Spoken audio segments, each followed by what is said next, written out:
तुसी वड्डा कॉम्प्लीमेंट भी दे सकते हो। Thank you so much. ये बहुत वास्ट लाइन है, आप इसमें बहुत कुछ कर सकते हो। मतलब अगर आपका इंटरेस्ट है तो मैं कहा मैम सबसे पहले तो मुझे ये लाइन का पता ही नहीं है। फिर जो एडमिशन कराने का टाइम आया उस दिन मैं आई दोबारा, आई थिंक हफ्ते के बाद आई मैं दोबारा कॉलेज। उस तो बाद मैं आई तो एडमिशन लैना ही, वो मैम से गई नहीं उत्थे। पंजाबी यार एंटरटेनमेंट दी फैक्ट्री। मैं निक्की मेरा शहर भी निक्का, मेरा जज्बा वड्डा वड्डा है, कदम भावें हजे छोटे ने पर सफ़र पहाड़ां जिड्डा है। ਕਹਿੰਦੇ ਨੇ ਕਿ ਜਿੰਨੀ ਛੋਟੀ ਉਮਰ ਦੇ ਵਿੱਚ ਅਸੀਂ ਆਪਣਾ ਸਫ਼ਰ ਸ਼ੁਰੂ ਕਰਦੇ ਹਾਂ, ਪ੍ਰਾਪਤੀਆਂ ਵੀ ਓਨੀ ਹੀ ਜਲਦੀ ਮਿਲਣੀਆਂ ਸ਼ੁਰੂ ਹੋ ਜਾਂਦੀਆਂ ਨੇ। ਤੇ ਉਹਨਾਂ ਹੀ ਸ਼ਖਸੀਅਤਾਂ ਦੇ ਵਿੱਚੋਂ ਅੱਜ ਸਾਡੇ ਨਾਲ ਇੱਕ ਐਸੀ ਸ਼ਖਸੀਅਤ ਮੌਜੂਦ ਹੈ ਜਿਨ੍ਹਾਂ ਦੀ ਜ਼ਿੰਦਗੀ ਦੇ ਅਨਪੜ੍ਹੇ ਪੰਨਿਆਂ ਨੂੰ ਅਸੀਂ ਪੜਾਂਗੇ।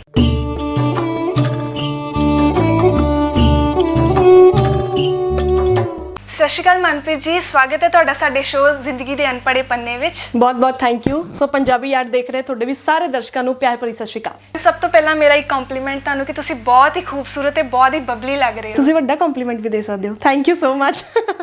ਪਰਸਨਲੀ ਮੈਨੂੰ ਅੱਜ ਬਹੁਤ ਵਧੀਆ ਲੱਗਾ ਤੁਹਾਨੂੰ ਇਦਾਂ ਲਾਈਵ ਦੇਖ ਕੇ। ਮਤਲਬ ਮੈਂ ਬੜੀ ਆਪਣੇ ਆਪ ਨੂੰ ਲੱਕੀ ਮਹਿਸੂਸ ਕਰ ਰਹੀ ਹਾਂ ਕਿ ਮੈਂ ਤੁਹਾਡੀ ਇੰਟਰਵਿਊ ਲੈ ਰਹੀ ਹਾਂ। So sweet of you. ਤੇ ਅੱਜ ਬਹੁਤ ਸਾਰੀਆਂ ਗੱਲਾਂ ਕਰਾਂਗੇ ਤੇ ਤੁਹਾਡੀ ਜ਼ਿੰਦਗੀ ਦੇ ਅਨਪੜ੍ਹੇ ਪੰਨਿਆਂ ਬਾਰੇ ਜਾਣਾਂਗੇ। ਤੇ ਸ਼ੁਰੂਆਤ ਕਰਦੇ ਹਾਂ ਮੇਰੇ ਪਹਿਲੇ ਸਵਾਲ ਤੋਂ। ਮੈਂ ਤੁਹਾਨੂੰ ਪੁੱਛਣਾ ਚਾਹਾਂਗੀ ਕਿ ਤੁਸੀਂ ਆਪਣਾ ਥੋੜਾ ਬੈਕਗਰਾਉਂਡ, ਤੁਸੀਂ ਕਿੱਥੋਂ ਸਟੱਡੀ ਕੀਤੀ ਹੈ ਤੇ ਤੁਸੀਂ ਕਿੱਥੇ ਰਹਿੰਦੇ ਹੋ, ਥੋੜਾ ਸਾਡੇ ਦਰਸ਼ਕਾਂ ਨੂੰ ਦੱਸ ਦਿਓ।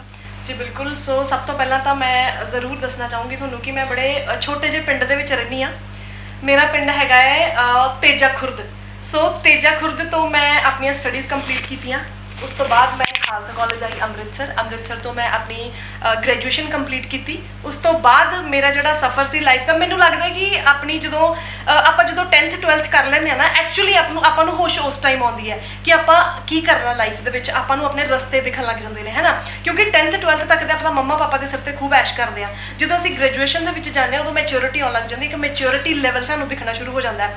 ਸੋ ਮੈਂ ਗ੍ਰੈਜੂਏਸ਼ਨ ਕੰਪਲੀਟ ਕੀਤੀ ਹੈ ਖਾਲਸਾ ਕਾਲਜ ਅੰਮ੍ਰਿਤਸਰ ਤੋਂ। ਅਤੇ ਉਸ ਤੋਂ ਬਾਅਦ ਮੈਂ ਇੱਦਾਂ ਸੀਗਾ ਕਿ ਜਦੋਂ ਮੈਂ ਗ੍ਰੈਜੂਏਸ਼ਨ ਦੇ ਵਿੱਚ ਸੀ, ਸੈਕੰਡ ਈਅਰ ਕੰਪਲੀਟ ਕੀਤਾ, ਜਦੋਂ ਫਾਈਨਲ ਈਅਰ ਸੀ ਮੇਰੀ ਪਲੇਸਮੈਂਟ ਹੋਈ ਨਿਊਜ਼ 18 ਦੇ ਵਿੱਚ ਐਜ਼ ਅ ਇੰਟਰਨਸ਼ਿਪ ਕੀਤੀ ਮੈਂ ਨਿਊਜ਼ 18 ਦੇ ਵਿੱਚ। ਉਸ ਤੋਂ ਬਾਅਦ ਫਿਰ 1-2 ਚੈਨਲਸ ਦੇ ਵਿੱਚ ਹੋਰ ਕੰਮ ਕੀਤਾ। ਆਫਟਰ ਦੈਨ ਮੈਨੂੰ ਜੌਬ ਮਿਲੀ। ਫਿਰ ਹੁਣ ਅੱਜ ਮੈਂ ਚੰਡੀਗੜ੍ਹ। ਮੈਨੂੰ ਮੈਮ ਤੋਂ ਇੱਕ ਇਨਸਪੀਰੇਸ਼ਨ ਮਿਲੀ ਕਿ ਇੱਕ ਛੋਟੇ ਜਿਹੇ ਪਿੰਡ ਤੋਂ ਚੰਡੀਗੜ੍ਹ ਮੂਵ ਕਰਨਾ ਇੱਕ ਮਿਸਾਲ ਤੋਂ ਘੱਟ ਨਹੀਂ। ਮੈਂ ਮੈਨੂੰ ਥੋੜਾ ਦੱਸ ਸਕਦੇ ਹੋ ਤੁਹਾਡਾ ਪਿੰਡ ਤੋਂ ਚੰਡੀਗੜ੍ਹ ਦਾ ਸਟਰਗਲ ਕੀ ਰਿਹਾ, ਉਹਦੇ ਵਿੱਚ ਕੀ ਤੁਹਾਨੂੰ ਫੇਸ ਕਰਨਾ ਪਿਆ, ਕਿ ਕਿੱਦਾਂ ਤੁਸੀਂ ਸੋਚਿਆ ਸੀਗਾ ਕਿ ਮੈਂ ਮੀਡੀਆ ਲਾਈਨ ਇੱਦਾਂ ਚੂਜ਼ ਕਰਕੇ ਇੱਦਾਂ ਜਾਵਾਂਗੀ? ਸਭ ਤੋਂ ਪਹਿਲਾਂ ਤਾਂ ਆਪਾਂ ਜੋ ਸੋਚਦੇ ਨਾ, ਮੈਨੂੰ ਲੱਗਦਾ ਹੁੰਦਾ ਨਹੀਂ, ਬਹੁਤ ਘੱਟ ਹੁੰਦਾ। ਕਿਉਂਕਿ ਜਦੋਂ ਮੈਂ ਆਪਣਾ ਸਫ਼ਰ ਸ਼ੁਰੂ ਕੀਤਾ ਸੀ ਨਾ, ਜਿਸ ਤਰ੍ਹਾਂ ਮੈਂ ਜ਼ਿਕਰ ਕੀਤਾ ਪਹਿਲਾਂ ਕਿ ਮੈਂ ਖਾਲਸਾ ਕਾਲਜ ਦੇ ਵਿੱਚ ਪੜ੍ਹੀ ਔਰ ਕਿਸ ਤਰ੍ਹਾਂ ਮੈਂ ਮੂਵ ਕੀਤਾ, ਸਭ ਤੋਂ ਪਹਿਲਾਂ ਮੈਂ ਤੁਹਾਨੂੰ ਇਹ ਦੱਸਣਾ ਚਾਹੂੰਗੀ ਕਿ ਮੈਂ ਮੀਡੀਆ ਲਾਈਨ ਦੇ ਵਿੱਚ ਆਈ ਕਿਸ ਤਰ੍ਹਾਂ। ਮੀਡੀਆ ਲਾਈਨ 'ਚ ਆਉਣ ਦਾ ਕੋਈ ਦੂਰ ਤੱਕ ਮੇਰਾ ਪਲਾਨ ਨਹੀਂ ਸੀ। ਮੈਂ ਖਾਲਸਾ ਕਾਲਜ ਆਈ ਐਡਮਿਸ਼ਨ ਲੈਣ ਲਈ।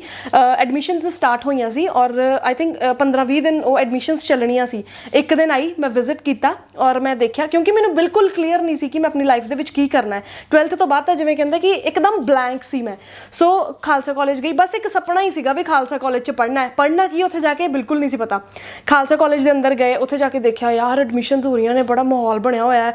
ਆਪਾਂ ਮਤਲਬ ਹੈ ਨਾ ਇੱਦਾਂ ਦੇ ਇੱਕ ਪਿੰਡ 'ਚ ਉੱਠ ਕੇ ਆਏ। ਬੇਸ਼ੱਕ ਕਨਵੈਂਟ ਸਕੂਲ ਦੇ ਵਿੱਚ ਪੜ੍ਹੀ ਹਾਂ ਮੈਂ, ਹੈ, ਲੇਕਿਨ ਫਿਰ ਵੀ ਇੱਕ ਜ਼ਹਿਨ 'ਚ ਨਹੀਂ ਆਇਆ ਕਿ ਕਿਸ ਤਰ੍ਹਾਂ ਦਾ ਮਾਹੌਲ ਹੁੰਦਾ ਕਾਲਜਸ ਦਾ, ਕਿਉਂਕਿ ਬਿਲਕੁਲ ਬੱਚੇ ਹੁੰਦੇ ਆਪਾਂ, ਹੈ ਨਾ।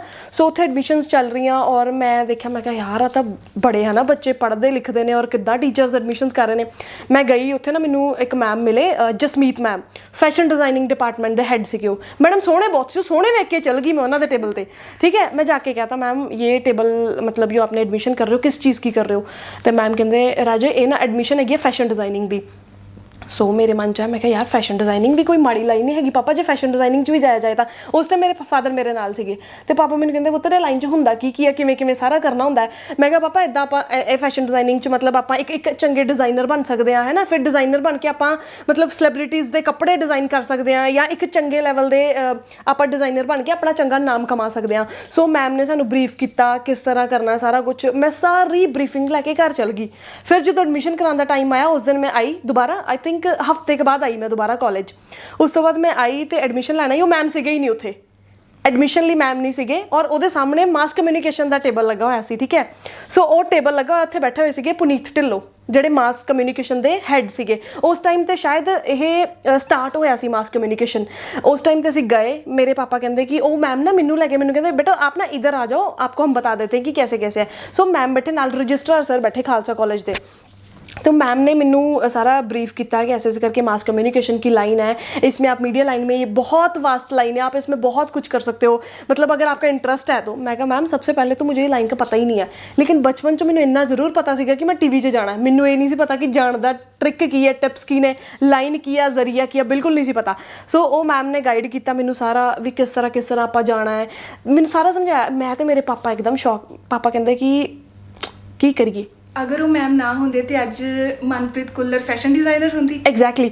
सो मैं मतलब पापा और मैं बाहर गए, बड़ा डिस्कस किया सी। पापा कहते कि हुण की करिए, फिर अपने रिलेटिव्स नूं कॉल कीतियां आपां कि ए लाइन दे लई सानूं गाइड किया जा रहा है, किवें करिए। वो कहते कि लाइन तो अच्छी है, फिर बड़े नैगेटिव रिव्यूज़ भी आए कि ये लाइन च कुड़ी नूं किहड़ी लाइन च पाउण लगा है ना। सो लेकिन उत्थे रजिस्ट्रार सर ਜਿਹੜੇ बैठे सीगे ना, उन्होंने पता की क्या कहते कि पुनीत मेरे पापा वाल देके, यह बच्चा ना फैशन डिजाइनिंग का नहीं है, ਇਹ ਬੱਚੇ ਦਾ ਨਾ ਫੇਸ ਤੋਂ ਪਤਾ ਲੱਗ ਰਿਹਾ ਕਿ ਇਹ ਮੀਡੀਆ ਦਾ ਬੱਚਾ ਹੈ ਇਹ, ਸੋ ਇਹਨੂੰ ਜਾਣ ਨਹੀਂ ਦੇਣਾ ਆਪਾਂ ਕਿਸੇ ਸਾਈਡ ਤੇ। ਉਹਨਾਂ ਨੇ ਮੇਰੀ ਬਿਨਾਂ ਅੱਖਾਂ ਬੰਦ ਕਰਕੇ ਬਿਨਾਂ ਕਿਸੇ ਚੀਜ਼ ਤੋਂ ਐਡਮਿਸ਼ਨ ਕਰਤੀ।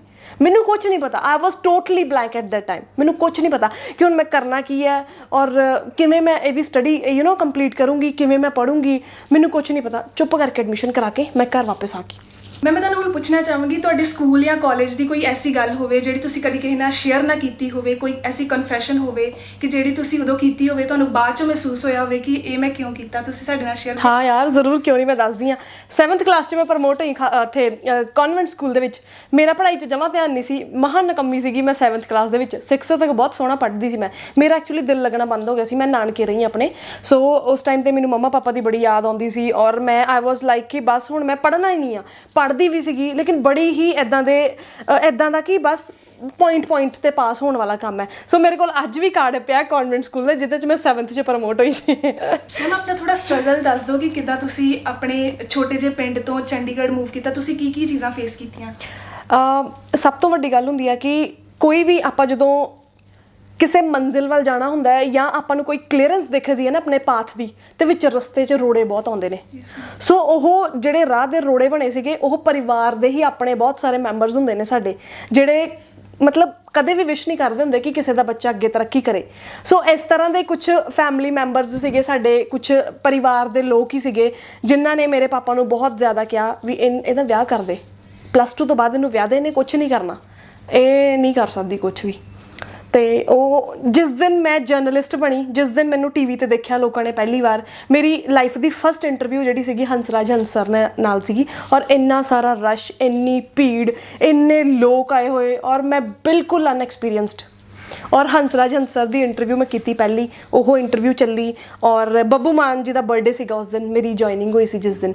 ਸੋ ਜਿਸ ਦਿਨ ਇੰਟਰਵਿਊ ਦੇਖੀ, ਸੋ ਸਾਰਿਆਂ ਨੂੰ ਕਿਤੇ ਨਾ ਕਿਤੇ ਲੱਗਾ ਕਿ ਨਹੀਂ ਯਾਰ ਇਹ 'ਚ ਸਪਾਰਕ ਸੀ। ਮੈਮ ਇਸ ਪ੍ਰੋਫੈਸ਼ਨ ਦਾ ਬੈਸਟ ਪਾਰਟ ਕਿਹੜਾ ਹੈ ਤੇ ਡਿਫਿਕਲਟੀਜ਼ ਕੀ ਨੇ ਜਿਹੜੀਆਂ ਚੇਂਜ ਹੋਣੀਆਂ ਚਾਹੀਦੀਆਂ ਨੇ? ਓਕੇ, ਜਰਨਲਿਜ਼ਮ ਦਾ। Yes ma'am. ਜਰਨਲਿਜ਼ਮ ਦਾ ਬੈਸਟ ਪਾਰਟ ਇਹ ਹੈ ਕਿ ਤੁਹਾਨੂੰ ਆਪਣੇ ਆਪ ਨੂੰ ਪਹਿਚਾਨਣ ਦਾ ਮੌਕਾ ਮਿਲਦਾ ਹੈ ਕਿ ਤੁਸੀਂ, ਕਿਉਂਕਿ ਆਪਾਂ ਬਿਹਾਈਂਡ ਦਾ ਕੈਮਰਾ ਤਾਂ ਬਹੁਤ ਗੱਲਾਂ ਕਰ ਲੈਂਦੇ ਹਾਂ, ਹੈ ਨਾ, ਗੌਸਿਪਸ। ਤੇ ਜਦੋਂ ਅਸੀਂ ਕੈਮਰੇ ਦੇ ਅੱਗੇ ਬੋਲਣਾ ਹੁੰਦਾ ਹੈ ਨਾ, ਉਸ ਟਾਈਮ 'ਤੇ ਸਾਨੂੰ ਆਪਣੀ ਲਿਆਕਤ ਦਾ ਪਤਾ ਲੱਗਦਾ ਹੈ ਕਿ ਤੁਸੀਂ ਜੇ ਕਿਸੇ ਦੇ ਨਾਲ ਔਨ ਕੈਮਰਾ ਤੁਸੀਂ ਗੱਲ ਕਰ ਸਕਦੇ ਹੋ ਨਾ, ਇਟ ਮੀਨਸ ਤੁਸੀਂ ਕੁਝ ਵੀ ਕਰ ਸਕਦੇ ਹੋ। This is a best part ਕਿ ਤੁਹਾਨੂੰ ਆਪਣੇ ਆਪ ਨੂੰ ਪਹਿਚਾਨਣ ਦਾ ਮੌਕਾ ਮਿਲਦਾ ਹੈ ਜਰਨਲਿਜ਼ਮ ਦੇ ਵਿੱਚ।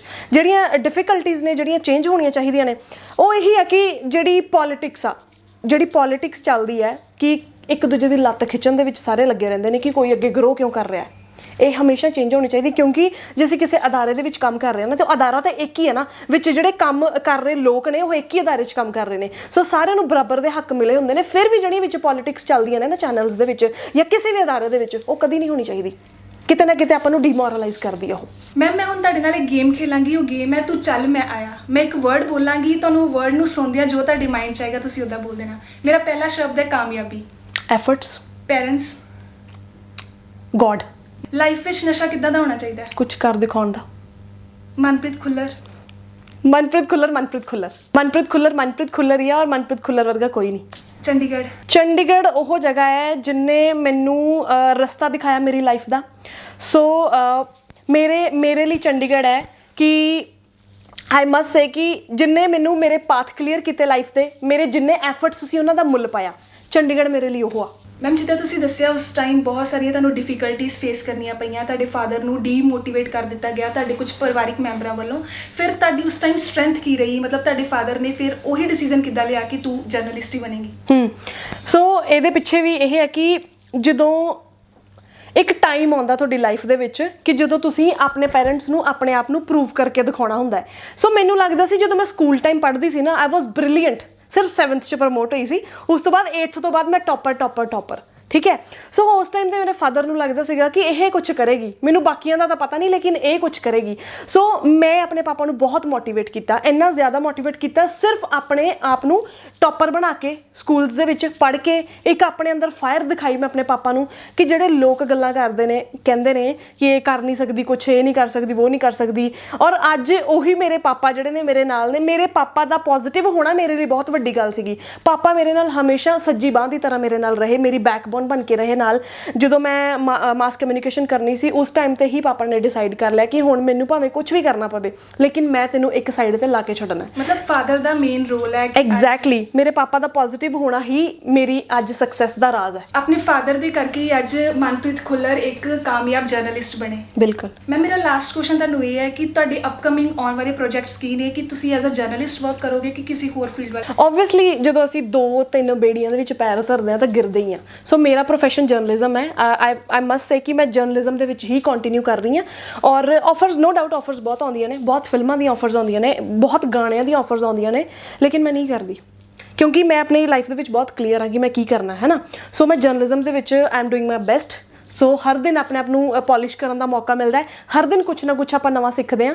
ਸੋ ਸਟਰਗਲ ਹਜੇ ਵੀ ਕੰਟੀਨਿਊ ਹੈ, ਕੋਈ ਇਹ ਨਹੀਂ ਹੈ ਕਿ ਸਟਰਗਲ ਖਤਮ ਹੋ ਗਿਆ। ਹਜੇ ਮੈਨੂੰ ਲੱਗਦਾ ਹੈ ਕਿ ਹਜੇ ਸਿੱਖਣਾ ਸ਼ੁਰੂ ਕੀਤਾ ਮੈਂ, ਕਿਉਂਕਿ ਬੇਸ਼ੱਕ 4-5 ਸਾਲ ਹੋ ਗਏ ਨੇ ਮੈਨੂੰ ਜਰਨਲਿਜ਼ਮ ਦੇ ਵਿੱਚ, ਲੇਕਿਨ ਸਟਿਲ ਮੈਂ ਹਜੇ ਸਿੱਖਣਾ ਸ਼ੁਰੂ ਕੀਤਾ। ਸੋ ਮੈਨੂੰ ਲੱਗਦਾ ਕਿ ਹਜੇ 5 ਸਾਲਾਂ ਬਾਅਦ ਮੇਰਾ ਹਜੇ ਵੀ ਸਫ਼ਰ ਜਿਹੜਾ ਹੈ ਉਹ ਸ਼ੁਰੂਆਤ ਹੋਈ ਹੈ ਹਜੇ ਇਸ ਦੀ, ਔਰ ਇਹ ਬਹੁਤ ਦੂਰ ਤੱਕ ਜਾਊਗਾ। ਸਾਡੇ ਆਉਣ ਵਾਲੇ ਜਿਹੜੇ ਜਰਨਲਿਸਟ ਆ ਮੈਮ, ਤੁਸੀਂ ਉਹਨਾਂ ਨੂੰ ਕੀ ਮੈਸੇਜ ਦੇਣਾ ਚਾਹੋਗੇ? ਤੁਸੀਂ ਇੰਨੀਆਂ ਡਿਫਿਕਲਟੀਜ਼ ਫੇਸ ਕੀਤੀਆਂ ਕਿ ਉਹ ਵਾਲੀਆਂ ਡਿਫਿਕਲਟੀਜ਼ ਫੇਸ ਨਾ ਕਰਨ, ਤੁਸੀਂ ਉਹਨਾਂ ਨੂੰ ਕੋਈ ਮੈਸੇਜ ਦੇਣਾ ਚਾਹੋ? ਬਿਲਕੁਲ। ਸਭ ਤੋਂ ਵੱਡੀ ਗੱਲ, ਜਿਹੜਾ ਸਭ ਤੋਂ ਵੱਡਾ ਮੈਸੇਜ ਮੈਂ ਇਹੀ ਦਊਂਗੀ ਕਿ ਤੁਸੀਂ ਕਿਸੇ ਦੀ ਪਰਵਾਹ ਨਹੀਂ ਕਰਨੀ। ਜੇ ਕੁਝ ਕਰਨਾ ਹੈ ਨਾ ਜ਼ਿੰਦਗੀ ਦੇ ਵਿੱਚ, ਆਪਣੇ ਪਾਥ ਕਲੀਅਰ ਕਰੋ, ਕਿਉਂਕਿ ਲੋਕਾਂ ਦਾ ਕੰਮ ਹੈ ਬੋਲਣਾ। ਸਭ ਕੁਝ ਇਹ ਮੈਨੂੰ ਲੱਗਦਾ ਹੈ ਕਿ ਇਹ ਹਰ ਕੋਈ ਫੇਸ ਕਰਕੇ ਇਹ ਅੱਗੇ ਪਹੁੰਚਿਆ ਹੋਊਗਾ, ਕਿਉਂਕਿ ਆਪਾਂ ਨੂੰ ਹੋਰ ਤਾਂ ਕੋਈ ਨਹੀਂ ਲੇਕਿਨ ਆਪਣੇ ਰਿਲੇਟਿਵਸ ਜਿਹੜੇ ਹੁੰਦੇ ਨੇ ਨਾ, ਆਪਣੇ ਰਾਹ ਦੇ ਰੋੜੇ ਬਣ ਜਾਂਦੇ ਨੇ। ਸੋ ਕੁੜੀਓ, ਖਾਸ ਕਰਕੇ ਤੁਸੀਂ ਜੇ ਬਰਡਿੰਗ ਜਰਨਲਿਸਟ ਹੋ, ਜੇ ਜਰਨਲਿਜ਼ਮ ਦੇ ਵਿੱਚ ਤੁਹਾਡਾ ਸੀਰੀਅਸਲੀ ਐਕਸਪੀਰੀਅੰਸ ਹੈਗਾ, ਤੁਸੀਂ ਕਿਸੇ ਦੀ ਗੱਲ ਨਹੀਂ ਸੁਣਨੀ, ਕਿਉਂਕਿ ਮੀਡੀਆ ਲਾਈਨ ਬਹੁਤ ਅੱਛੀ ਲਾਈਨ ਹੈ ਜੇ ਤੁਸੀਂ ਦਿਲ ਦੇ ਨਾਲ ਕੰਮ ਕਰੋਗੇ ਤਾਂ। ਸੋ ਕਿਸੇ ਦੀ ਗੱਲ ਨਹੀਂ ਸੁਣਨੀ, ਜ਼ਰੂਰ ਤੁਸੀਂ ਜਿਹੜੀ ਆ ਬਿਨਾਂ ਕਿਸੇ ਦੀ ਗੱਲ ਸੁਣੇ, ਇਗਨੋਰ ਕੀਤੇ ਆਪਣੇ ਪਾਥ ਵੱਲ ਫੋਕਸ ਕਰੋ, ਕੰਟੀਨਿਊ ਕਰੋ, you will definitely get success. Ma'am ਮੈਨੂੰ ਅੱਜ ਤੁਹਾਡੇ ਤੋਂ ਬਹੁਤ ਇੰਸਪੀਰੇਸ਼ਨ ਮਿਲੀ, ਮਤਲਬ ਬਹੁਤ ਕੁਝ ਸਿੱਖਣ ਨੂੰ ਮਿਲਿਆ, ਤੇ ਮੈਨੂੰ ਲੱਗਦਾ ਮੇਰੀ ਆਡੀਅנס ਨੂੰ ਵੀ ਕੁਝ ਸਿੱਖਣ ਨੂੰ ਮਿਲਿਆ ਹੋਏਗਾ ਤੁਹਾਡੇ ਇਸ ਮੈਸੇਜ ਤੋਂ। Thank you so much ma'am, ਤੁਹਾਡਾ ਬਹੁਤ ਬਹੁਤ ਸ਼ੁਕਰੀਆ, ਤੁਸੀਂ ਆਪਣਾ ਕੀਮਤੀ ਸਮਾਂ ਕੱਢ ਕੇ ਸਾਡੇ ਸਟੂਡੀਓ ਆਏ ਤੇ ਆਪਣੀ ਜ਼ਿੰਦਗੀ ਦੇ ਅਨਪੜ੍ਹੇ ਪੰਨੇ ਸਾਡੇ ਨਾਲ ਸਾਂਝੇ ਕੀਤੇ। So thank you so much Punjabi art, ਤੁਸੀਂ ਅੱਜ ਮੈਨੂੰ ਮੌਕਾ ਦਿੱਤਾ ਕਿ ਮੈਂ ਆਪਣੀ ਜਿਹੜੀਆਂ ਲਾਈਫ ਦੇ ਉਹ ਚੈਪਟਰਸ ਦੇ ਉਹ ਪੇਜਿਸ ਨੇ ਜਿਹੜੇ ਮੈਂ ਅੱਜ ਤੁਹਾਡੇ ਚੈਨਲ ਤੇ ਆ ਕੇ ਮੈਂ ਸ਼ੇਅਰ ਕੀਤੇ ਨੇ। ਸੋ ਮੈਨੂੰ ਪੂਰੀ ਉਮੀਦ ਹੈ ਕਿ ਜਿਹੜੇ ਅਪਕਮਿੰਗ ਜਰਨਲਿਸਟ ਨੇ, ਜਿਹੜੇ ਬਡਿੰਗ ਜਰਨਲਿਸਟ ਨੇ, ਉਹ ਇਸ ਗੱਲ ਤੇ ਜ਼ਰੂਰ ਫੋਕਸ ਕਰਨਗੇ ਕਿ ਸਾਰਿਆਂ ਦਾ ਕੰਮ ਹੈ ਬੋਲਣਾ, ਪਰ ਜੋ ਤੁਸੀਂ ਕਰਨਾ ਲਾਈਫ ਦੇ ਵਿੱਚ ਤੁਸੀਂ ਕਰਨਾ ਹੈ, ਬਸ ਇਹੀ ਆਪਣਾ ਜਿਹੜਾ ਫੋਕਸ ਹੈ। ਇਸ ਤੋਂ ਜੇ ਤੁਸੀਂ ਹਟ ਗਏ ਤਾਂ ਫਿਰ ਤੁਸੀਂ ਕੁਝ ਨਹੀਂ ਕਰ ਸਕਦੇ। ਜੇ ਤੁਹਾਡਾ ਫੋਕਸ ਕਲੀਅਰ ਹੈ ਤਾਂ ਤੁਹਾਨੂੰ ਕੋਈ ਵੀ ਨਹੀਂ ਕੁਝ ਕਰ ਸਕਦਾ। Thank you. ਇਹ ਸੀ ਸਾਡੇ ਅੱਜ ਦੇ ਮਹਿਮਾਨ ਮਨਪ੍ਰੀਤ ਖੁੱਲਰ, ਜਿਨ੍ਹਾਂ ਦੀ ਜ਼ਿੰਦਗੀ ਦੇ ਅਨਪੜ੍ਹੇ ਪੰਨਿਆਂ ਨੂੰ ਅਸੀਂ ਪੜ੍ਹਿਆ। ਇਹਨਾਂ ਦਾ ਸਟਰਗਲ ਕਿੰਨਾ ਹੀ ਪ੍ਰੇਰਨਾ ਸਰੋਤ ਰਿਹਾ। ਹੋਪ ਕਰਦੇ ਹਾਂ ਤੁਹਾਨੂੰ ਅੱਜ ਦਾ ਐਪੀਸੋਡ ਬਹੁਤ ਪਸੰਦ ਆਏਗਾ। ਤੁਹਾਨੂੰ ਮਨਪ੍ਰੀਤ ਖੁੱਲਰ ਤੋਂ ਕੀ ਇਨਸਪੀਰੇਸ਼ਨ ਮਿਲੀ ਸਾਡੇ ਕਮੈਂਟ ਸੈਕਸ਼ਨ 'ਚ ਜ਼ਰੂਰ ਦੱਸਣਾ। ਤਦ ਤੱਕ ਮੈਨੂੰ ਯਾਨੀ ਅਕਸ਼ ਨੂੰ ਦਿਓ ਇਜਾਜ਼ਤ। ਦੇਖਦੇ ਰਹੋ ਪੰਜਾਬੀ ਯਾਰਡ ਐਂਟਰਟੇਨਮੈਂਟ ਦੀ ਫੈਕਟਰੀ। ਚੈਨਲ ਨੂੰ ਸਬਸਕ੍ਰਾਈਬ ਕਰਨਾ ਨਾ ਭੁੱਲਣਾ ਤੇ ਬੈਲ ਆਈਕਨ ਲਈ ਨੋਟੀਫਿਕੇਸ਼ਨ ਨੂੰ ਪ੍ਰੈਸ ਕਰ ਲੈਣਾ। ਪੰਜਾਬੀ ਯਾਰ ਐਂਟਰਟੇਨਮੈਂਟ ਦੀ ਫੈਕਟਰੀ।